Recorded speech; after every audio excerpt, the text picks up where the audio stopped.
మాజీ మంత్రి మల్లారెడ్డి చేసిన సవాల్ను ప్రభుత్వ విప్ అడ్లూరి లక్ష్మణ్ స్వీకరించారు.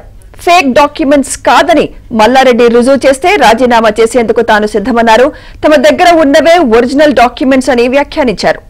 తమ దగ్గర ఉన్నవి ఫేక్ డాక్యుమెంట్స్ అయితే అధికారంలో ఉన్న 10 ఏళ్లు తమపై ఎందుకు చర్యలు తీసుకోలేదని ప్రశ్నించారు. మల్లారెడ్డి దగ్గర ఉన్నవి ఫేక్ డాక్యుమెంట్స్ అని రుజువు చేస్తామని లక్ష్మణ్ అన్నారు. నేను ఒక ఎమ్మెల్యేను, నా భూమి కబ్జా అయింది, నేను రెస్పాన్సిబిలిటీ పర్సన్, డాక్యుమెంట్ ఎవిడెన్స్ తో సహా చెప్తున్నా. వాళ్ళకి ఇచ్చిన రేపు సీఎం తానికి కూడా పోతున్నా, రెవెన్యూ మినిస్టర్ తానికి పోతున్నా, కలెక్టర్ తానికి పోతున్నా. దీన్ని ఎట్లా వదిలిపెడతా నేను?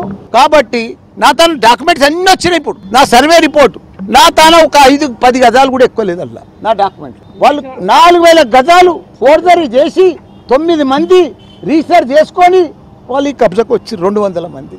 దానికి ఇప్పుడు ప్రూఫ్ చేసిన, డీటెయిల్గా అన్ని ఇచ్చినా అంతా. ఇప్పుడు డాక్యుమెంట్స్ ఎవిడెన్స్ ఉన్నది.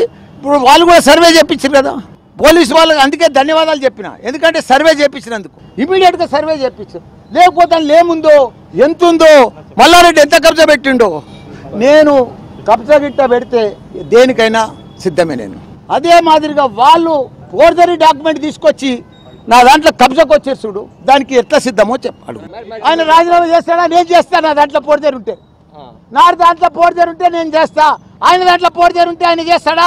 గది అడుగు, గది అడుగు, మజా వస్తుంది. మాజీ మంత్రి మల్లారెడ్డి ఈరోజు నా పేరు తీసి లక్ష్మణ్ విప్ అని తీసి మాట్లాడడం జరిగింది.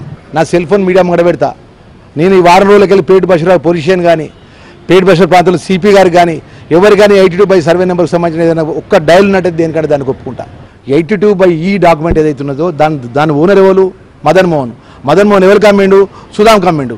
ఇవన్నీ చరిత్ర ఉన్నది. ఆ డాక్యుమెంట్స్ ఉన్నాయి, ఇంజక్షన్ ఆర్డర్ ఉన్నాయి, ఇవన్నీ ఉన్నాయి. ఇవన్నీ ఉండగా నీ భూములకు శ్రీనివాసరెడ్డి అని వచ్చి రేకులు వేసుకున్నాడు అంటే ఏ ఆధారం లేకుండా ఎందుకు రేకులు వేసుకుంటాడు? అది నువ్వు తెలుసుకో, చట్టపరంగా పోలీస్ పరంగా నువ్వు తెలుసుకో అన్న. మా పేరు ఎందుకు లాగుతావు? ఏదేమైనా కూడా మల్లారెడ్డి నువ్వు అనుకుంటున్నావు, ఖబర్దార్ మల్లారెడ్డి, వదిలిపెట్టే ప్రసక్తి ఉండదు. నా పేరు తీసినందుకు రేపు హైదరాబాద్కి వస్తా, నేను ప్రెస్ కాన్ఫరెన్స్ చేస్తా.